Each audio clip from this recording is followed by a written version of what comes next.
જામનગરમાં ઢોર પકડ ઝુંબેશ પૂરજોશમાં ચાલી રહી છે ત્યારે 5 દિવસમાં ઢોર માલિકોને ઢોર શહેર બહાર લઈ જવા ચેતવણી આપવામાં આવી છે. તમામ ઢોર માલિકોને ફરજિયાત લાયસન્સ કઢાવવાનો પણ આદેશ આપવામાં આવ્યો છે. ઘાસચારો વિતરણ કરતા લોકો સામે પણ પગલાં લેવાયા છે. મુખ્ય સપ્લાયર પાસેથી ઘાસચારો જપ્ત કરવામાં આવ્યો.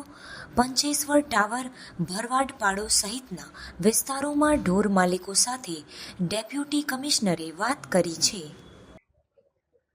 જામનગર મહાનગરપાલિકા દ્વારા રખડતા ઢોરોને પકડવાની એક રેગ્યુલર પ્રક્રિયામાં કામગીરી થતી હોય છે, જેમાં 3 શિફ્ટમાં 4 ટીમ દ્વારા કામગીરી કરવામાં આવતી હોય છે.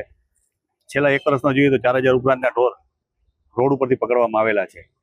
પરંતુ જે પોલિસી છે એ મુજબ તમામ ઢોર માલિકોએ જો તેઓએ ઢોર રાખવા હોય તો પોલિસીમાં જે નિયમો છે એ મુજબ લાયસન્સ અને પરમિટ લેવા ફરજિયાત છે.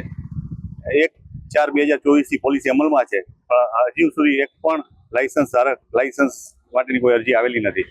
જેના કારણે ઢોર માલિકોને ત્યાં જઈ અને ઢોર પકડવાની કામગીરી હાથ ધરવામાં 2 દિવસ પહેલા આવેલી હતી.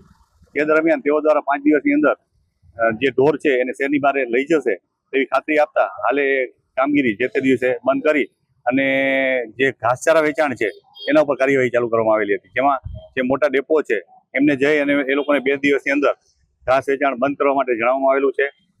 એ અન્વયે આજ રોજ કાલાવાડ નાકા બારે જે અલગ અલગ ગોડાઉનો છે અને ત્યાં ઘાસ વેચાણ થતું હતું એ ઘાસની જપ્તી કરવામાં આવી અને એ લોકોનું અનધિકૃત બાંધકામ હોવાના કારણે એ બાંધકામો દૂર પણ આજ રોજ કરવામાં આવેલા છે.